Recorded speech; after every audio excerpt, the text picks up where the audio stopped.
and welcome back to Financial Triage, where we talk about financial planning and how you might apply it to your finances. Today's topic is my favorite topic, taxes.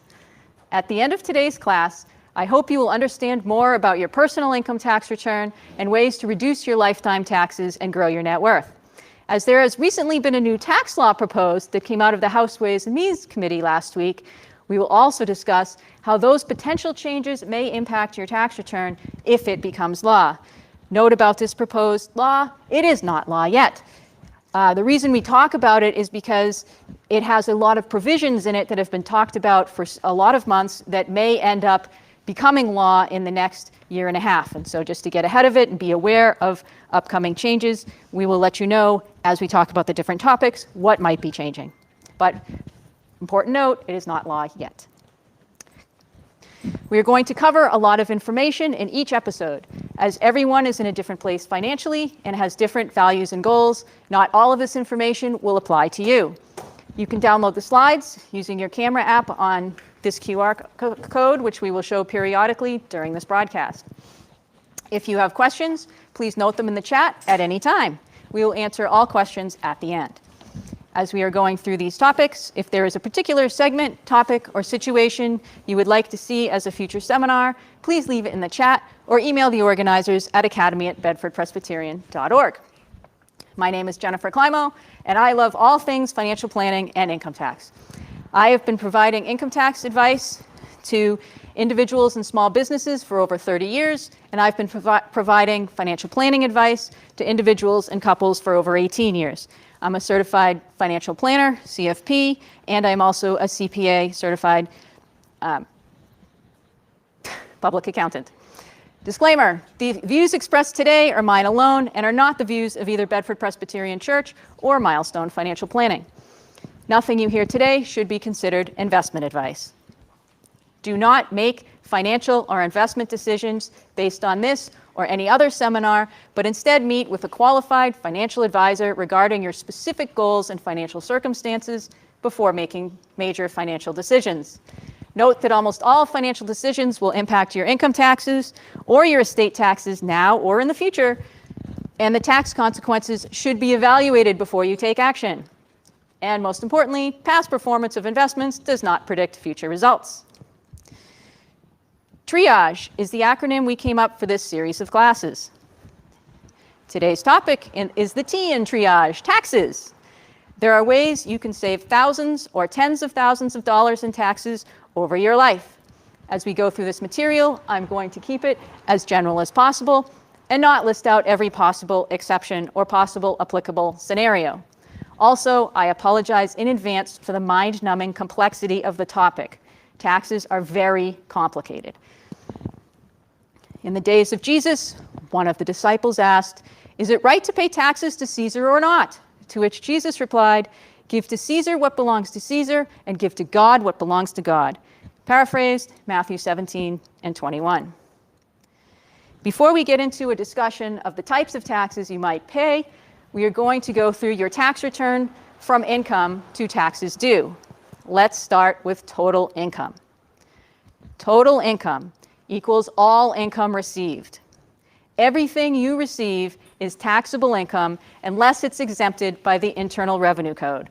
So if you receive money from any source, you are technically required to report it as income, regardless of whether or not you receive a tax form.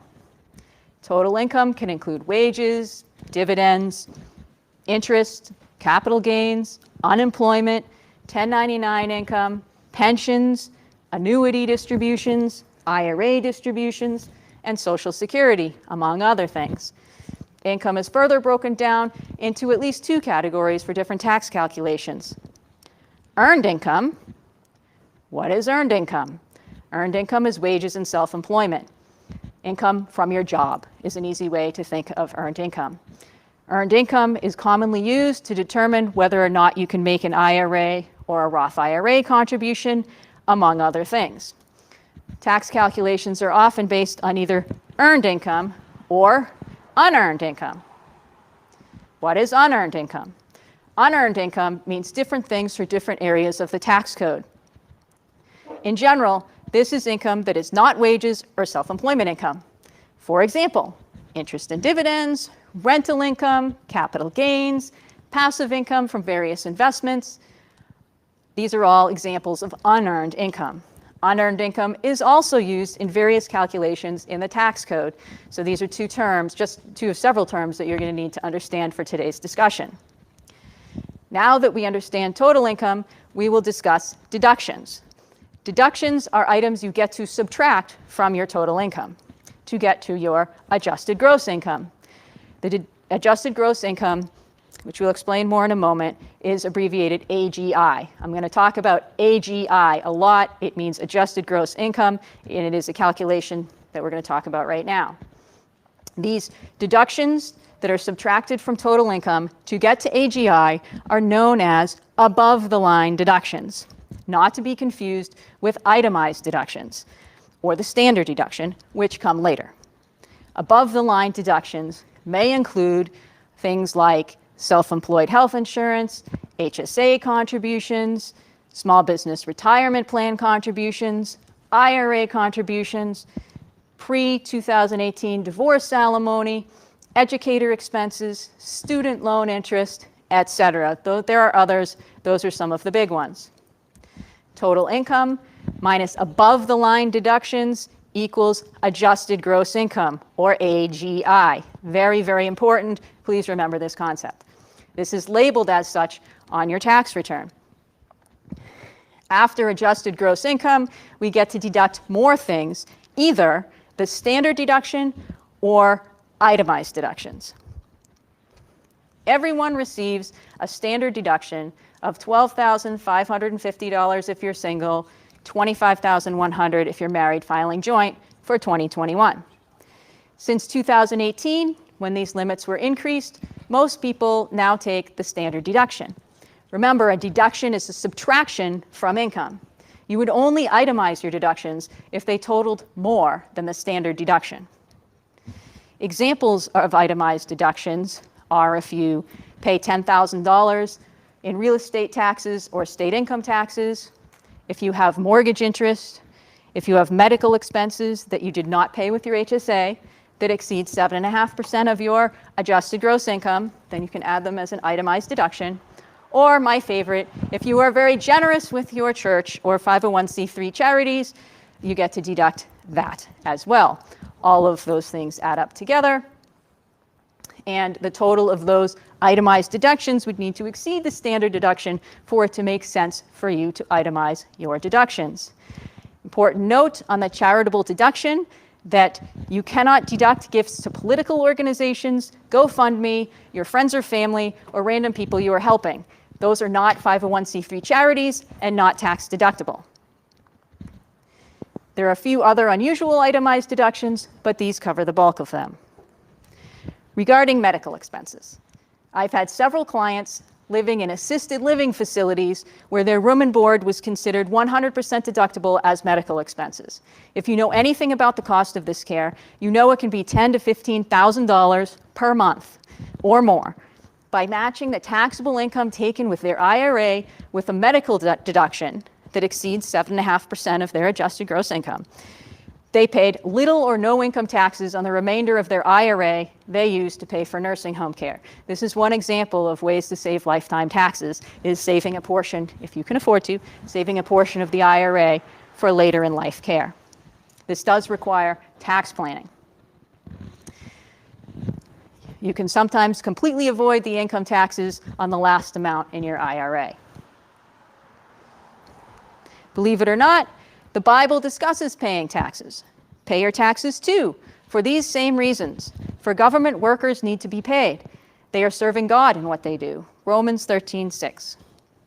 We are going to move off your tax return now for a moment and talk about types of taxes. There are many different types of taxes that U.S. citizens and residents pay. Property taxes on houses and cars, income taxes, federal income taxes, state income taxes, self-employment taxes, otherwise known as FICA or Medicare taxes, you might see that on your pay stub, estate taxes, gift taxes, extra Medicare taxes for high-income individuals, hidden taxes such as the extra Medicare premiums assessed for 1 year if your income is too high, and value-added taxes. What is a value-added tax, a VAT? You might have heard the term. This is a super sales tax added at every stage of the production process for a good and results in the cost of products increasing by the amount of the tax. The U.S. currently does not impose a VAT, but many other countries do, especially some countries in Europe. Most financial decisions have a tax impact. I wanted to say all financial decisions have a tax impact, but I'm sure that we can probably find some that don't. But in my experience, pretty much all financial decisions have a tax impact. For example, did you buy a house this year? If you took a mortgage, you may be able to itemize your taxes as you can deduct mortgage interest, but only on a mortgage up to $750,000. And real estate taxes are also deductible, only up to $10,000. Did you sell your house this year? Because the real estate market has been so crazy, it is very possible you may incur a taxable gain if you sell your house for more than $250,000 than you paid for it, or more than if you're single, and more than $500,000 than you paid for it if you're married filing joint. Again, the calculations aren't quite this simple, but as a general rule, you might want to look into that or talk to your accountant. Investing in a business opportunity. Find out the form of entity you are investing in. I have several clients that come up to me and say, hey, I want to invest in this great business opportunity, or worse, I already invested in this great business opportunity. And how's it going to affect my taxes? What they don't realize is if you invested in something called an S corporation or an LLC, two forms of entity of different businesses, any profits the entity makes may add to your tax bill, even though you don't get any money out of it, you don't get any distributions. Other things that result in tax consequences. A new thing, moving around cryptocurrency usually results in a tax consequence. I'm going to give an example here. Not everybody will know it, but the people that are playing with cryptocurrency will understand. If you use cryptocurrency to trade other cryptocurrency on, for example, Uniswap DeFi protocol, or you use it to buy goods and services using Strike, those are taxable transactions subject to capital gains. And many people don't realize this, and they are going to be surprised at the end of the tax year. The regulation around this is growing, and I would expect that soon that information is going to be reported to the government. And even if it isn't, as we learned on slide 1, all income is taxable income unless specifically exempted by the Internal Revenue Code. So it does need to be reported whether or not you get a tax form. Another example of something that affects your taxes is that you cannot legally use bartering to avoid paying taxes. Hey, I'm going to trade you that camera for this TV. Well, the amount of the camera that comes to me is income to me, and the TV to you is income to you. Technically, don't shoot the messenger. Social Security and Medicare taxes are additional taxes that you probably pay on your paycheck. Social Security tax is 6.2% times the income paid by the employee, and then the employer matches that, an additional 6.2%. If you are self-employed, you work for yourself, you have to pay both halves of that tax. So right off the bat, you're paying 12.4% of your income in taxes and Social Security taxes, and that doesn't even get to your income taxes, which are going to come later. This is paid on the first about $143,000 in wages for 2021. The reason it stops is that benefits received are limited, and there was originally supposed to be some correlation between taxes paid and benefits received, although low-wage earners received a higher percentage of benefits for the taxes they pay than high-wage earners. Medicare taxes. Medicare taxes are 1.45%. Why can't they say 1.5? 1.45% times the income paid by the employee and the employer, 2.9% total. Once again, if you're both the employee and employer, you work for yourself, you pay both halves of that. That's an additional 2.9% taxes on top of the 12.4 that we already had before we even get to income taxes. That is higher with adjusted gross incomes. There's that previous term we described. Total income minus above the line deductions, adjusted gross income. If your adjusted gross income is greater than $200,000 single or $250,000 married filing joint, then you pay an additional 0.9% on the additional income above those limits, additional wage income. There is no cap on Medicare taxes. It goes as long as you have earned income Medicare taxes continues that 1.45 or 1.45 plus 0.9%. There's an extra 3.8% tax paid on unearned income for high-income individuals, those with income greater than $200,000 single, $250,000 AGI.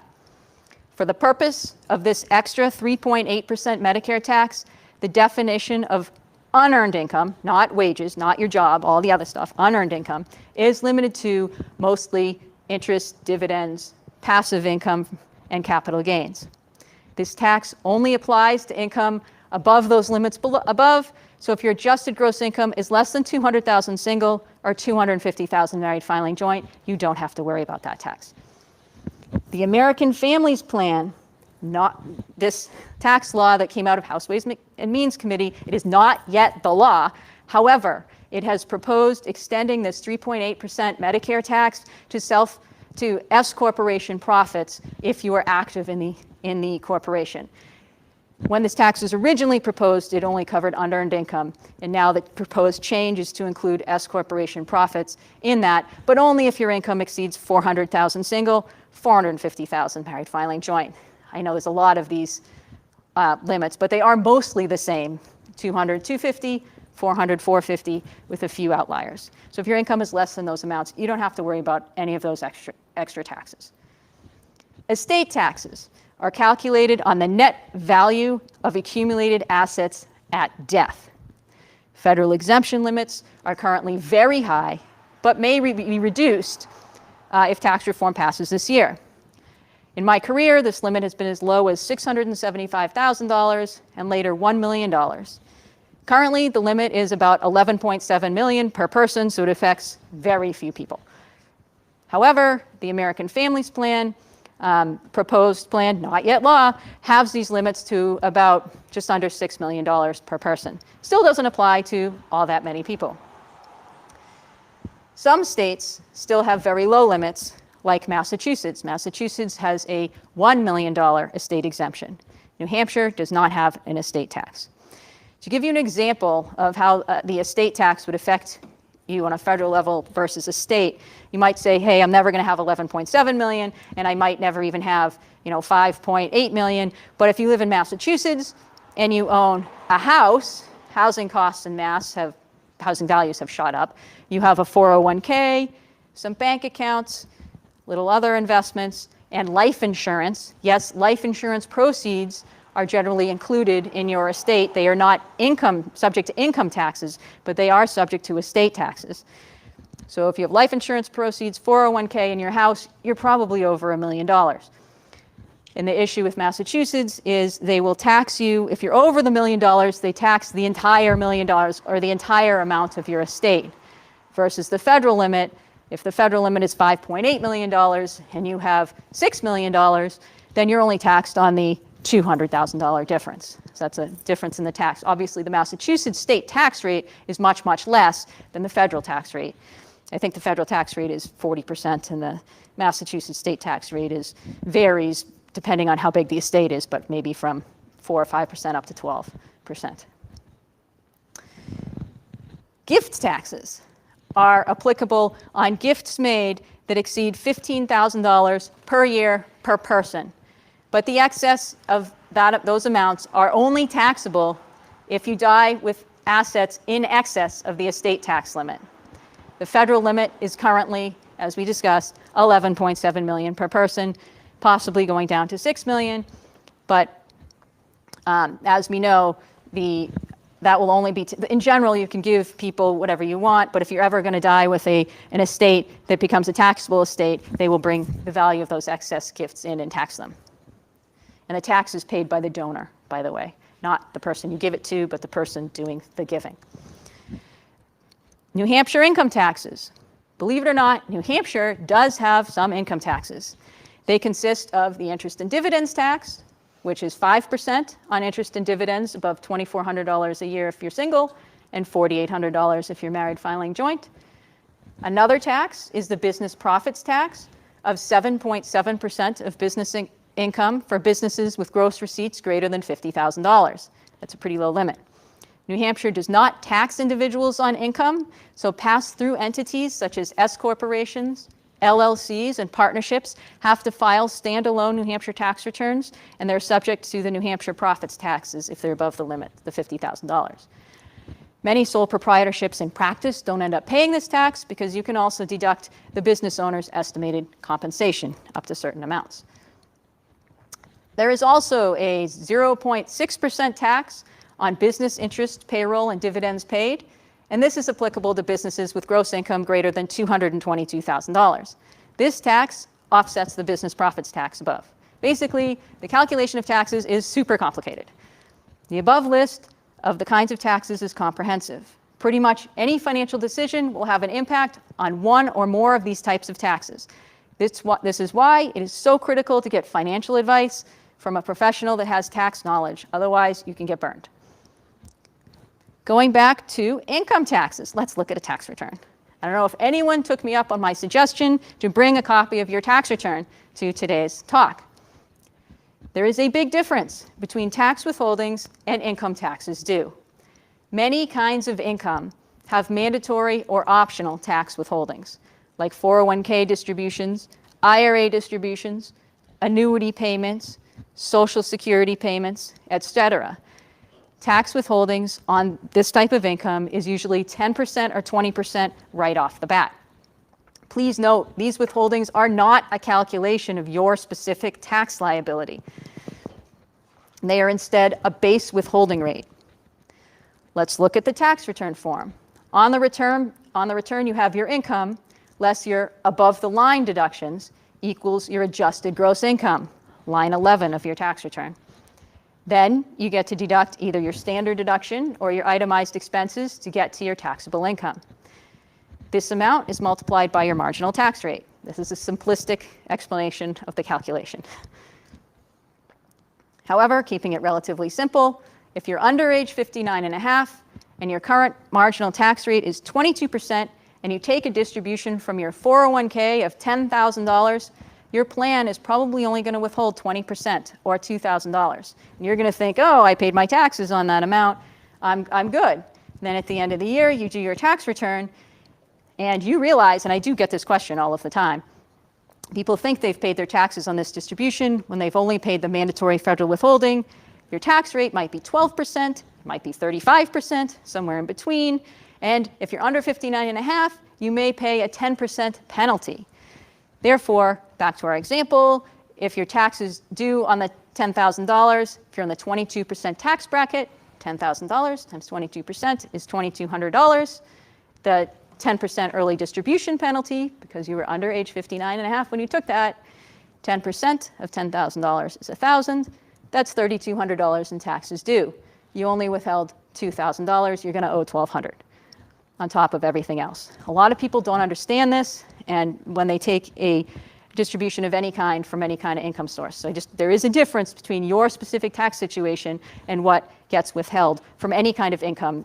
These are simple examples. Your paycheck is a much more complicated example of this. You may or may not be withholding enough. Let's take a look at your last filed tax return, if you have it. Look on page 2 of the 1040, where it lists your total taxes after some credits, before any payments or tax withholdings. This is line 24. This is your tax liability for the year. You then deduct any withholdings or estimated tax payments and refundable tax credits to get to your tax owed or refund due. Note that your tax refund means you overpaid your taxes during the year. Those monthly payments you are getting from the U.S. government for the child tax credit and or the reduced health insurance premiums you pay from buying your health insurance through the federal or state exchanges, those are decreasing the amount of payments you will have applied to your tax bill and reducing your potential refund.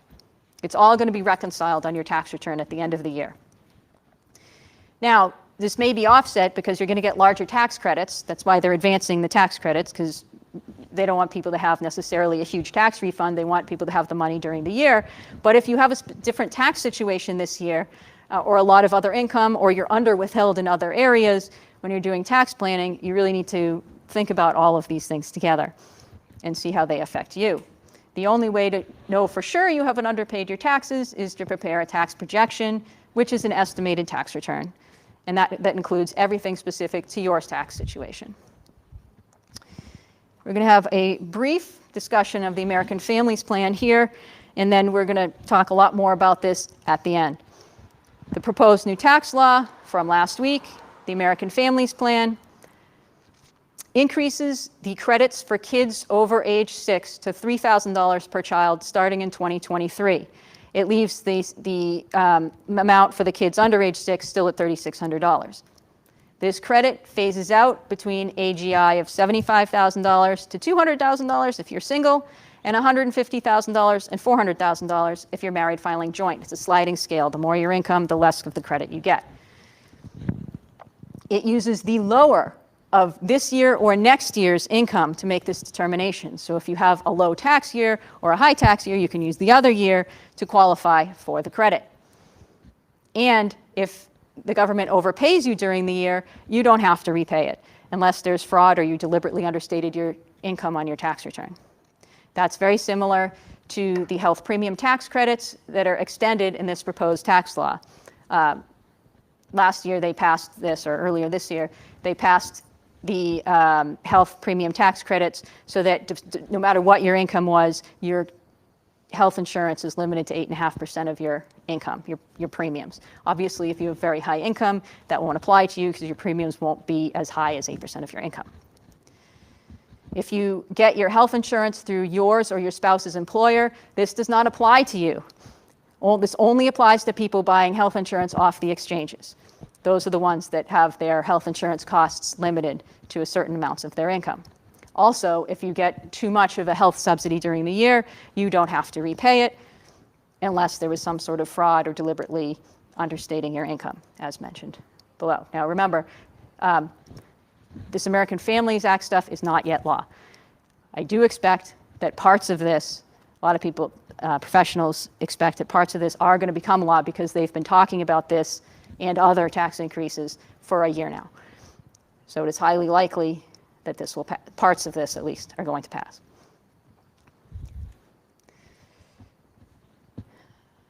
So again, if having health insurance not exceed 8.5% of your income only applies if your income is greater than 400% of the poverty line. If your income is under 400% of the poverty line, the subsidies are higher. I don't have those exact amounts, but there's complicated calculations based on number of family members, your income, and where you live and the cost of different insurance. And again, just to reiterate, there are no protections for those getting health insurance from their employer. Also, if you were offered health insurance through your employer, you are not allowed to go to the exchanges. Okay, so here, as we can see, 400% of the poverty line is about $69,000 for a family of 2, and about $105,000 for a family of 4. Also, the income used to measure this is a version of adjusted gross income. As I mentioned before, adjusted gross income is the starting point for a lot of different calculations. Extra savings dates. At age 50, you can add additional funds to your 401k, 403b, TSP, IRA, Roth IRA, and other retirement plans. At age 55, you can add an additional $1,000 to your HSA, and so can your spouse when they turn age 55. Magic dates. Some of these magic dates affect retirement, so we're not going to cover all of these today. The ones we don't get to today, we will cover next week when we talk about retirement planning. Once you hit age 59 and a half, there are a number of birthdays that impact your taxes. 59 and a half is the age when you can withdraw from a qualified retirement plan, 401ks, 403bs, IRAs, etc., without the 10% penalty. Age 62 is the earliest age you can start collecting Social Security. We're going to discuss this in much more detail next week in retirement. Suffice it to say that most people collect at age 62 because they can, not because it is the best financial planning decision. But again, we're going to talk about that next week. There are many advantages to waiting, which we'll talk a little bit about the advantages today. Age 63 is the year that your adjusted gross income determines your age 65 Medicare premiums. If you are 63 or older, note that your Medicare premiums are determined by your income 2 years ago. So you need to factor that in. The very first time you collect Medicare, if you had high income in a prior year, you may be able to get a waiver on your premiums by filing a form, SSA 44, and applying for a waiver based on circumstances. For example, if you leave your job when you first retire in the same year that you collect Medicare, you can usually get that waived. Or if a spouse dies and you suddenly move from a joint table of Medicare premiums to a single table, which is a lot lower, like half as much income, then that can also give you a waiver on that form. But an important thing to note, a lot of people don't realize their Medicare premiums are determined by their income. If your adjusted gross income is over $88,000 single or $176,000 married filing joint, you may be hit with this higher Medicare premium. It is known as IRMA. I forget what it stands for. If you are first eligible, when you are first eligible for Medicare, like I talked about, you can file the SSA 44. When you are 70 and a half, you can make qualified charitable distributions of up to $100,000 per person from your IRA to a charity. This transfer satisfies your required minimum distributions if you're over age 72. We'll talk about that, what that means in a minute, what a required minimum distribution is. And this IRA distribution does not appear on your 1040. It's completely off your tax return. It effectively gives you a tax deduction without itemizing. So if you don't itemize your deductions, you can technically take a tax deduction for this distribution because it is not taxed. And also, you don't have any forced taxation of required minimum distributions if your minimum required distributions are less than the $100,000. This is one of my favorite planning strategies for charitably inclined individuals. Note, really important note, that if you do this qualified charitable distribution, which is known as a QCD, the financial institution still will issue a 1099. And so it is up to you to tell your accountant you made a QCD so they don't accidentally tax you on that 1099 because they wouldn't otherwise know. So again, I'm a big advocate and everybody should actually look at their own tax return. Try not to be intimidated by it, that you won't understand it. There are some things that you may know, especially if you did a QCD and you look at your tax return and you look at the income line, there shouldn't be that amount in the IRA distribution line that you know you gave directly to charity. Age 72 is the required minimum distributions start from IRAs, 401ks, 403bs, TSPs, et cetera, and other qualified retirement plans. Note, whoever prepares your tax return controls its results. This decision is super important because not all tax decisions are clear-cut. Whoever is doing your tax planning should coordinate with your tax preparer to make sure the end results are reported as expected. Also, you should look at your tax return. Ask questions if you don't understand something. You know more than you think. What is a required minimum distribution anyway? These are known as RMDs for short. When you saved initially into your 401k or 403b, IRA, or TSP, you received a tax deduction and promised the IRS you would pay the taxes on that amount of money plus anything it earned later in life. A required minimum distribution, or RMD, is the amount of money you are required to remove from your IRA or 401k, 403b, TSP every year and be taxed on. The RMD for your IRA is due by April 1st of the year following the year you turn 72. After that, you must take the distribution by December 31st each year. Because of this rule, we suggest you take your first RMD in the year you turn 72, so you don't have to take and be taxed on a double RMD the next year. You calculate the RMD using the prior year December 31st ending balance of your account divided by a number from the IRS life expectancy table. Many people don't realize that they don't have to take the money out of their investments. We often transfer a client's RMD out of their IRA and into their taxable brokerage account, less the taxes. You just need to be very careful that you withhold enough income taxes because that is taxable income, or that you're paying in estimated income taxes to cover it. In essence, you have to be taxed on the income, but you don't have to take the investments out of your investments. It just has to come out of the IRA wrapper and can move into another account if you don't need the money. You can also combine all of your IRA RMDs into one number and take it just from one of your IRA accounts if you wish.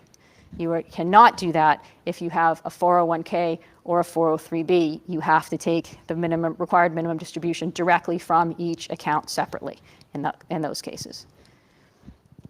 The American Families Plan has a provision that probably isn't going to apply to too many people.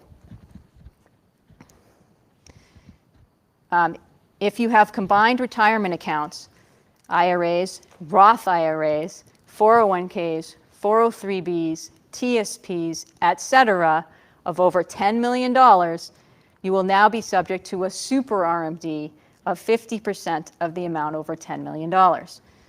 If you are lucky enough to have more than $20 million, you have to be taxed on everything over $20 million and 50% on the difference between 10 and 20, which is at least a $5 million required minimum distribution, which is income, taxable income in that year. That's if this law passes. Remember, this is not yet law. If this does become law, it has come out of the House Ways and Means Committee. So if it does become law, that's going to be one of the revenue raisers. But again, it only applies to $10 to $20 million of account balances, combined account balances. However, the RMD has to come out of the Roth accounts first. So essentially empties all the Roth IRA accounts, which are the accounts that grow tax-free, and then the difference would come out of whatever account you wish. And if you're under age 59 and a half, these distributions are not subject to penalty because they are forced mandatory distributions versus a voluntary distribution. The concern with this is these amounts are not indexed for inflation. So I always go back to the limits of, I don't know what year Social Security income started being taxable, but it was well before I started, maybe in the 70s, and they decided that Social Security would start being taxed at $34,000 of income, which seemed really high way back then. And today, obviously, not high. That was not indexed for inflation. Things that aren't indexed for inflation tend to creep. Okay, that's the end of the American Families Plan discussion for right now. We're going to talk about all the other provisions at the end. If you inherited an IRA, I'm going to talk about non-spouses inheriting IRAs. If you're a spouse and you inherit an IRA, you can just keep it. There's no, I would say there's not really any hardship if you are a spouse. If you're a non-spouse and you inherit an IRA from a parent, let's just say, or a sibling, before January 1st, 2020, then you also have to take an RMD, also based on the December 31st prior year balance, divided by a different life expectancy table, and then adjusted by subtracting one each year.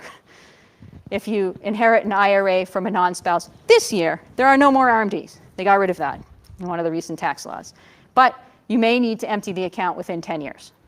So you're likely to want to move 1/10 of the account each year to keep your income tax bracket lower, because if you have a large income source in any one year, it could really boost your income, and then which can have other effects, like making you subject to some of these other taxes that are based on certain income levels. As with everything, there are exceptions to this.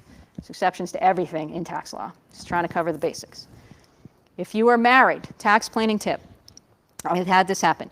If you were married and you were well under age 59 and a half and your spouse dies young, very sad. When this happens, often you don't have significant assets built up outside of the 401k, and so you'll want to, you may want to open a spousal inherited IRA. If you can either put the money in your existing IRA or in something called a spousal IRA. If it's in your existing IRA, it's locked until you're 59 and a half. You don't want to do that if you're young. You want to consider putting it into a spousal IRA where you can take a required, you don't have required minimum distributions, but you can take distributions without an 10% early distribution penalty. If you put it into your own IRA, it is now locked until 59 and a half. Now, if you have plenty of assets, say you've got life insurance too, so you have plenty of assets outside the 401k, then great, no problem. You can put it in your own IRA because you don't need that money. But that is something that I have seen and you want to consider if you have somebody who passes away young. Oftentimes, the financial institution, if you don't have a professional helping you, when you call them up, and you say, my spouse died, and they will just send you a check or put it into the spousal, put it into a regular IRA. They're not going to lead you down that path necessarily, so you need an advocate to help you with that, to make sure it gets it gets moved correctly, because you want to avoid the 10% early distribution penalty. All right, using strategies to reduce your lifetime taxes paid. The best way to reduce your lifetime taxes paid is to prepare a tax projection before you incur the tax, so you know the tax consequences before you take the action. That's before you sell your rental property or buy your rental property, before you sell your business, before you cash out your 401k, before you make a partial Roth conversion, etc.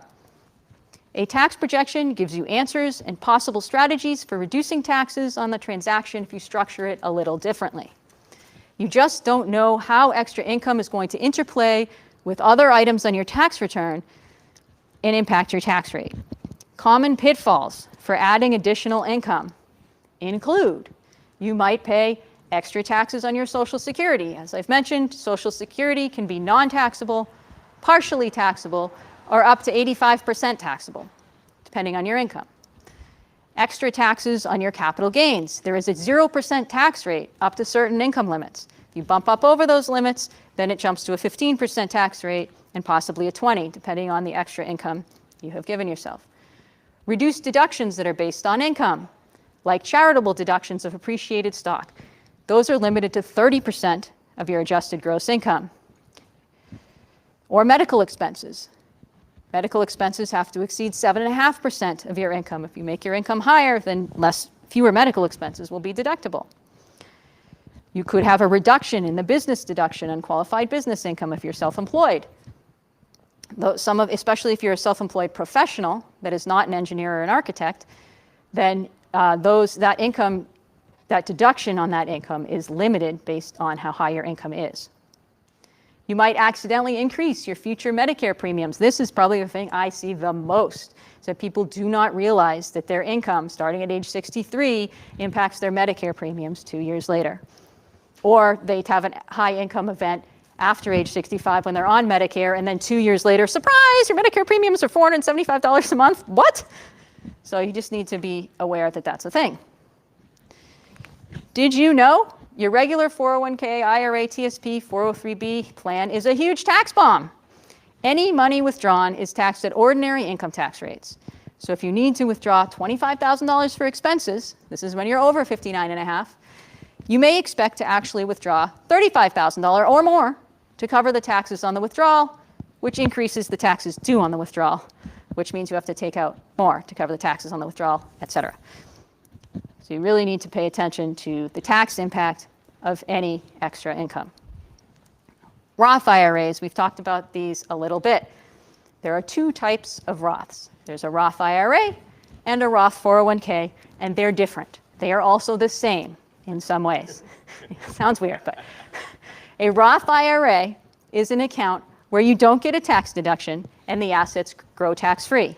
Same with the 401k. Roth 401k, you don't get a tax deduction, but the assets grow tax-free. You may know that in order to make a Roth IRA contribution, which will grow tax-free, your adjusted gross income must be less than certain amounts. About $124,000 for those filing single and $196,000 for those filing married. If your income is over those amounts, then you are not eligible to make a Roth IRA contribution for that calendar year. A Roth 401k is very similar, but there are no income limits. It is also subject to the same contribution limits as a regular 401ks. The amounts grow tax-free. Whether you should contribute to a Roth 401k or a regular 401k is a decision you need to make each year based on your income and expected income in future years. Note that every year should be considered separately in a vacuum when doing tax planning. It might make sense in 2021 to contribute to a Roth 401k, no tax deduction, because tax rates are relatively low. But if Congress increases tax rates substantially in 2022, and especially if your taxable income is over $400,000 single or $450,000 married filing joint, it may make sense to make a regular 401k contribution that year, next year, to get the tax deduction. That's if some of these extra taxes pass. Tax planning is super important for these situations. Not only do you have to pay attention to tax rates and your income, but you have to pay attention to the new laws that are coming down the pike. It does get complicated. This next section is a super awesome tax strategy that may be eliminated if the American Families Plan becomes law. But right now, it's an important tax saving strategy. So I don't know, I didn't want to skip it because this isn't law yet. And one way to get around the income contribution limit is to do a type of conversion, Roth conversion, called a backdoor Roth. Many people have probably heard of this term. If the Families Plan passes as it's written, this is going away next year. And there will be no more backdoor Roths, no more conversions of any after-tax money, which also means no more mega backdoor Roth, if you know what that is. I'm going to briefly cover what those are because this isn't tax law yet, so maybe those aren't going away. I don't know, and they're really a great strategy if you are, in order to save lifetime taxes if you qualify. The only reason this would really apply to you is if your income is over the limits to contribute to a Roth IRA. So you're not eligible to contribute to a Roth IRA, so you've been making a non-deductible IRA contribution and then immediately converting it to a Roth IRA. That only works if you have no other IRAs. You can't have a SEP IRA or a simple IRA or an IRA with any money in it for this to work. The reason is being any basis, any taxed money, if you will, that taxed money gives you basis in the IRA, reduced taxes, and that comes out pro rata. So it goes in, you get the tax deduction, it's a non-deductible IRA, there's no tax deduction, but when it comes back out, you have to spread it out with all your other IRAs.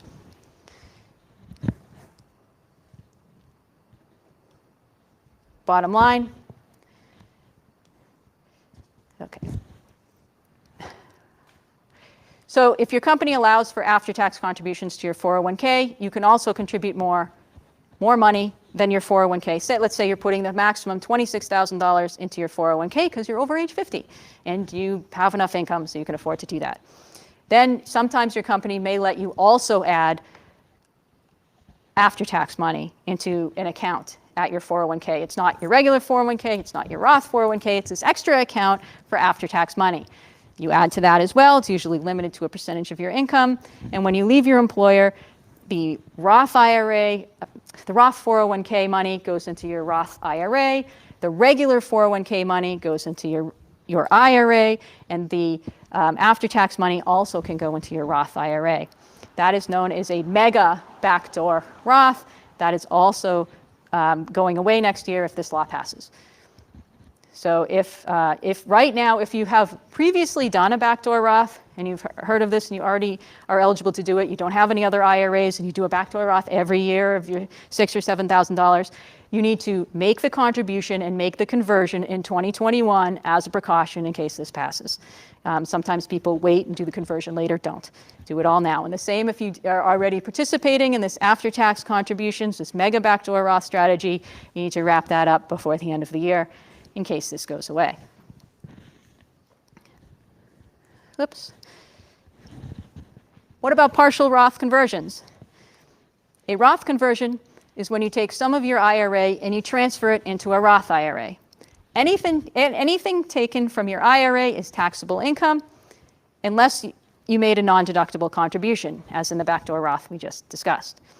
However, it can make sense, especially if you're in a lower earning year or you expect tax rates to rise in the future. A great time to make a Roth conversion is when your other income is very low. An ideal window for this can be between retirement and age 63, before your income is used to calculate your Medicare premiums. So you want to be careful doing too much Roth conversions. At 63 or older, you need to always understand that not only do you have income taxes to look at, you also have the additional Medicare tax that you will pay in higher Medicare premiums 2 years in the future. The next best window to make partial Roth conversions is before you start collecting Social Security, because once you start collecting Social Security, that is a lot of additional income that bumps up your tax rate, which again, remember, impacts not only your tax rate, but also your Medicare premiums once you're over age 63.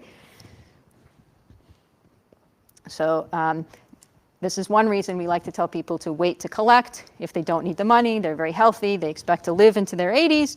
Then if you wait to collect Social Security, you have a lot bigger of a window to make partial Roth conversions. Partial Roth conversions is one of the biggest ways to decrease your total lifetime income taxes. Tax planning during the year is so important. People often fail to consider the impact of additional income, as we have talked about. Social Security claiming strategies. I'm going to table this until next week so we can spend time talking about the American Families Plan. Next week, we're going to discuss retirement planning. But just remember, a great way to save lifetime income taxes is to defer claiming Social Security until age 70. But again, that's if you do expect, who knows when everybody's going to die, right? But if you know when you're going to die and it's under age 80, then you probably should collect. And if it's not, then wait. Health savings plans. Health savings accounts are another tax saving opportunity. This is one of the very few deductions that does not phase out with your income. If you have an HSA eligible health insurance plan, you should fully fund your HSA to the maximum limits, which are $3,600 single, $7,200 family this year. They go up for inflation every year. You can contribute an extra $1,000 per spouse over the age of 55, not 50, 55. These contributions can come from you via your paycheck, or you can transfer the money directly into the HSA, or your employer can put the money in the HSA. But all three of those together cannot exceed those limits. So if your employer gives you $1,500 towards your HSA, then you can only contribute, and you're, let's say, married, under age 55, you can only contribute $7,200 minus the $1,500. HSA balances are great because not only do you get a tax deduction, but they also grow tax-free if used for medical expenses. Not health insurance premiums, but medical expenses. They can be used at any time, or you can not use them at all. You can fully, if you have the cash flow, and you can fully fund your HSAs, they grow tax-free. Just let them grow. If you have the cash flow, use other money to pay your medical expenses, and this is a way to supercharge and account for your retirement medical expenses, which you absolutely will have, because you will at least have dental bills or vision, hearing aids, as well as prescription costs tend to go up as you get past age 65. So it is great to have an extra pool of money to fund that, and then it grows tax-free as an extra bonus. Also, if you are lucky enough to have if you can contribute to your HSA through your employer pre-tax at open enrollment, if they let you take the entire, let's say they don't put anything in to your HSA, but you want to fully fund it, you're married, so you want to put $7,200 in, you take $7,200 and you divide it by your 26 paychecks per year, and that's the amount you put in every paycheck to your HSA. You do that, you have just saved Medicare and Social Security taxes, otherwise known as FICA taxes, on that contribution. Note that just because your health insurance plan has a high deductible does not mean it is HSA qualified. An HSA qualified health plan will usually have that right in the title. It'll say HSA, or it will say saver. If it doesn't say either of those two things, I would question if that's an HSA eligible health plan. You can always check with your health insurance company if you are not sure. You can only contribute to an HSA if you have an HSA qualified health plan. And once you are on Medicare after age 65, you can no longer contribute to your HSA, but you can still use it to pay for your medical expenses, or you can continue to let it grow tax-free. A low tax bracket is a terrible thing to waste. If you have a bad year and low income, it may be the year to move a portion of your IRA to your Roth IRA at a low tax cost. These are partial Roth conversions, as we talked about a little bit. I once met with a small business owner. When I took them on as a client, they had been incurring net operating losses of $20,000 to $50,000 per year from their business that passed through to their tax return. So they were in very, very low income, negative income. It was a shame because they could have converted that amount every single year, plus an additional $20,000 or so for the various standard deductions that you're allowed, tax-free. They could have converted from their IRA to their Roth IRA and paid zero federal income tax. However, they didn't, but then there was another year. They had a $100,000 business loss a few years ago. We're able to convert the entire spouse's IRA to the Roth, about $130,000 for zero federal income tax. Now, Obviously, it's not ideal to lose $100,000 on your business. Don't run out and do that just to convert your IRA. But if you have an unfortunate situation that makes your income very, very low, then you can make partial Roth conversions. Unfortunately, Roth conversions are scheduled to be ended starting in 2032 if the American Family Plan passes in its current form. And I believe that is only for the high income, those with incomes over $400,000 single, $450,000 married filing joint. Charitable giving. If you are charitably inclined, there are several ways you can take advantage of the tax code and meet your charitable giving goals. Qualified charitable distributions, which we talked about a little bit already, donor-advised funds, and gifts of appreciated stock are all relatively easy ways to meet your charitable goals and get a tax deduction. Please join us in class number 6, Generosity, where we get into all of these details. They can really supercharge your tax savings, as well as meet your charitable goals. Let's discuss the hidden tax on Medicare premiums I keep referring to. The base Medicare premium, once you're 65, is about $150 per month per person, but only if your adjusted gross income is under $88,000 if you're single and $176,000 if you're married filing joint. You can see that on this chart. These limits change every year. This is to calculate 2021 premiums, and you'll notice they are based on 2019 taxes. The higher your income, the higher your Medicare premiums for that 1 year. Since the premiums are only affected for 1 year and are based on your income from 2 years prior, this is essentially an additional hidden tax. And the tax can be quite high. And you'll notice the other thing that's a little bit scary is that the married limit might be, hey, you know, I have income of $176,000, so we're just paying $150 per person for our Medicare premiums, and that's great. But unfortunately, one spouse passes away, now you're back into the single limits, and $176,000 of income, even if your income goes down to $150,000, that puts you in the bracket where you're paying $386.10 for your Medicare premium instead of $150. So this is a big deal for some people. Obviously, if your income is less than these limits, and always will be, not such a big deal. There is a different limit for Part D premiums, which is your prescription health coverage.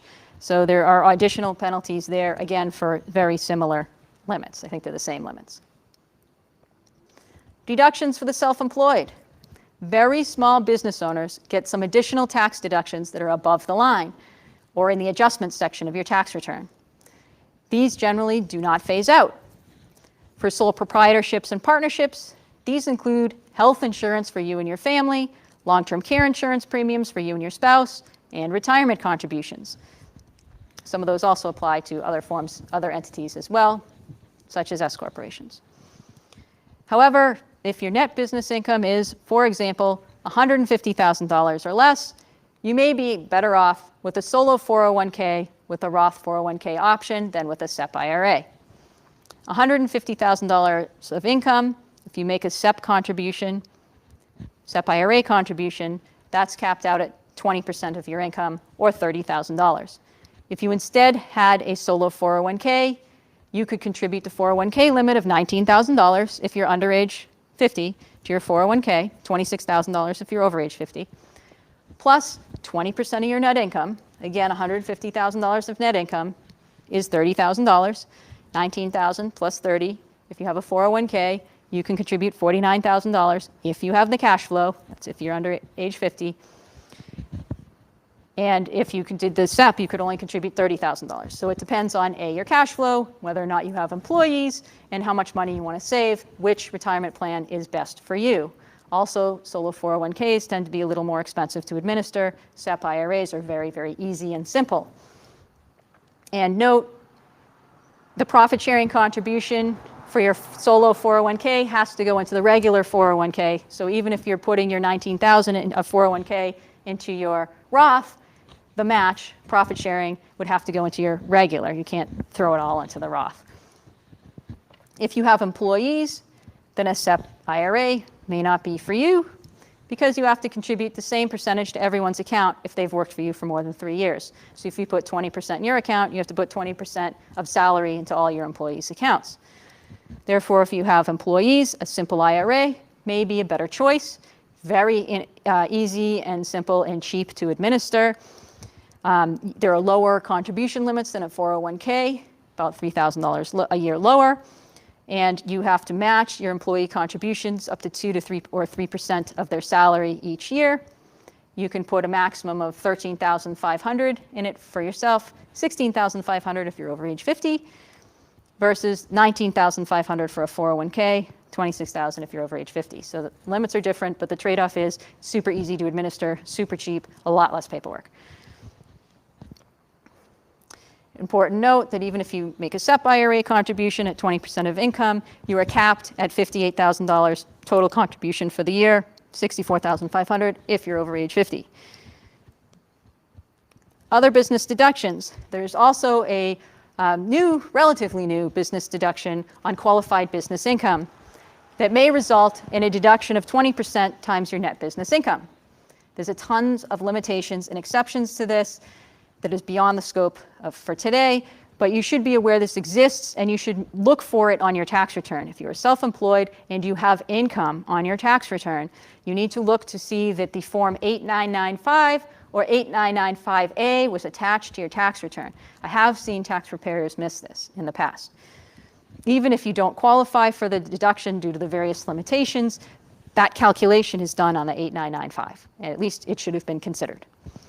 Note that many businesses don't qualify for this deduction if their taxable income is over certain thresholds. Basically, any consulting business, such as accountants, lawyers, performing artists, doctors, healthcare, financial advisors, cannot take a deduction if their taxable income is over certain limits. This is taxable income, not adjusted gross income, taxable income. But engineers and architects are specifically exempt from income limits. So no matter how high their income, they get this deduction regardless of income. Thank you, lobbying. Bonus material. Selling real estate. All right, so I have a question. It's a trick question. I flip my board. And I do have messy writing, for which I apologize.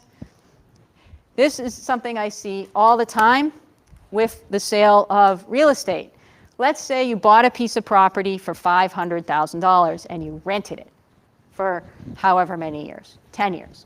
10 years later, you have taken $50,000 in depreciation deductions and you sell it. You sell it for $850,000. You pay $50,000 in commissions. So on the board, you've sold it for $850,000. You paid $500,000. You paid commissions of $50,000. You took $50,000 of depreciation over the lifetime, and you have a mortgage of $350,000. My big question is, what is the taxable capital gain here? I don't know if anyone is willing to take a stab at this, but I see many real estate business people that don't understand this. Do you want to take a stab? That was a head scratch, not a volunteer. Oh, that's too bad. So does anyone? Everyone's pointing at So you paid there's the difference, so there's the $350,000 right off, plus all right, let's depreciation recapture has to go in as gain, yes, good. and the commission would come off. Right. It's a loss. Correct. So those wipe each other out. Right. So I don't know, probably the audience can't hear Sean. So we have $350,000 wiped out. These offset, the commission offsets the depreciation add back. What about the mortgage, Sean? I don't know. What about the mortgage?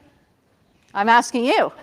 You got $350,000 in cash. Well, actually, you got $300,000 in cash, and you paid off the mortgage. You actually don't have any cash. What is the capital gain? Don't forget, this is a trick question.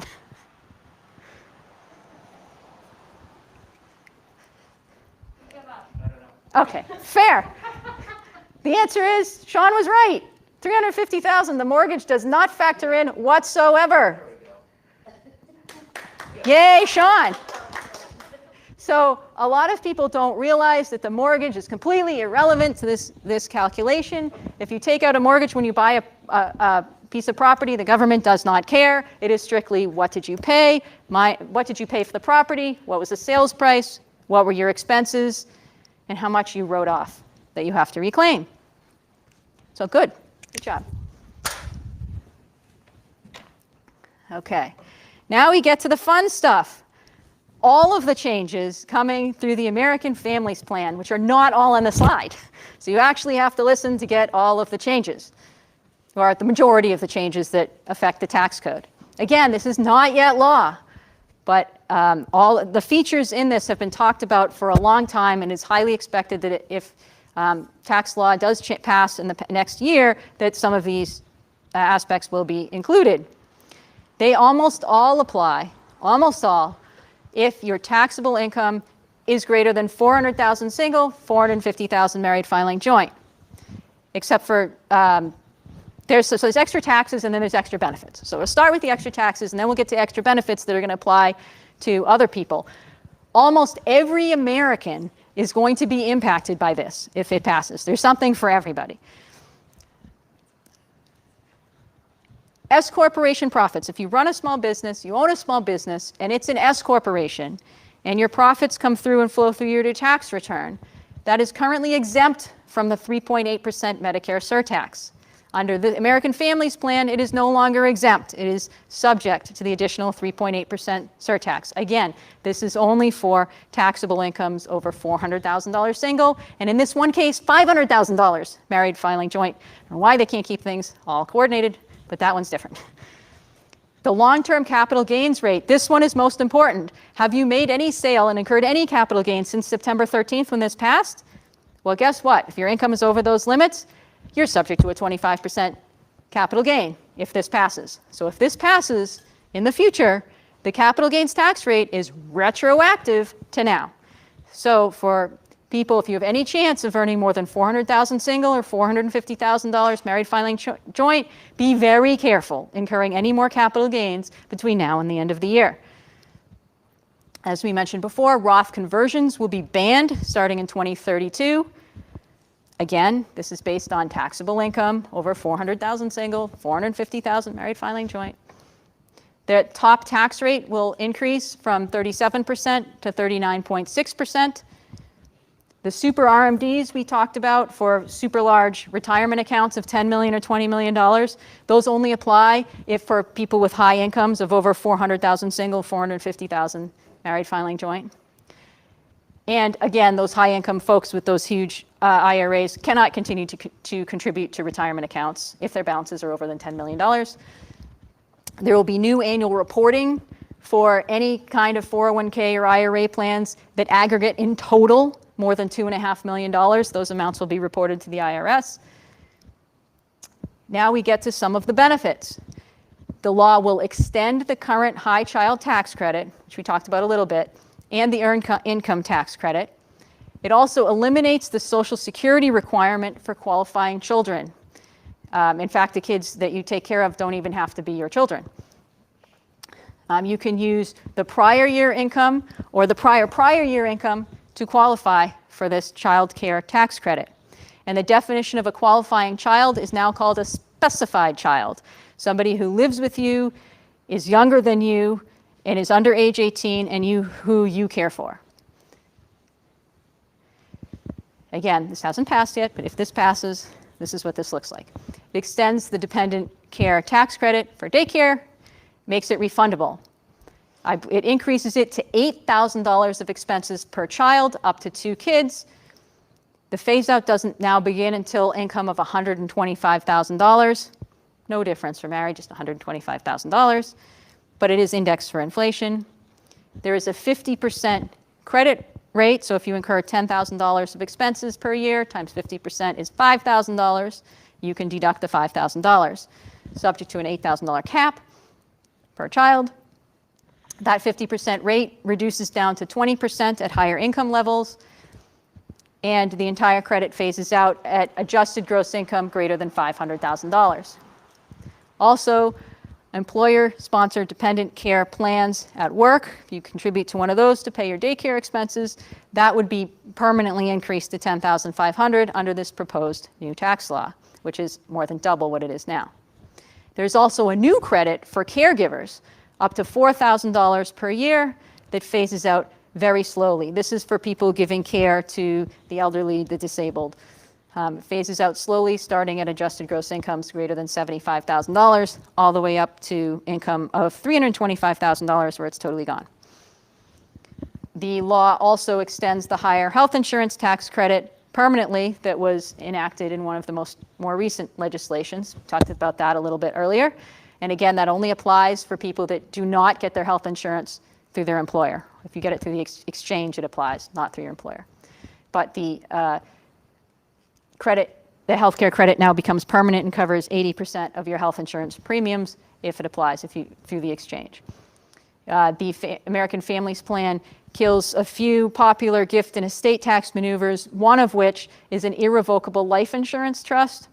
One way to keep life insurance out of your estate, if you remember when we talked about estate taxes, life insurance proceeds are included in your taxable estate in certain circumstances. One way to avoid that was a way to set up a kind of a grantor trust and called an irrevocable life insurance trust and have that own the life insurance. That could remove it out of your estate. It seems that is no longer going to be a thing. So all those irrevocable life insurance trusts may no longer do what they were designed to do. You can no longer use your IRA to fund your business if this law passes. That was sometimes people could use their 401ks or IRAs. They had to follow very strict rules, but there was a very narrow window of being able to use that to start up a business. You can't do that anymore if this law passes. Also, your IRA can no longer hold investments that are offered only to accredited investors. Thank you, Peter Thiel. If anyone had heard about, I think Peter Thiel had grown a $2,000 Roth IRA to $5 million or something, because he had some fancy investment that he was allowed to do because he was an accredited investor, which usually means you have certain income and asset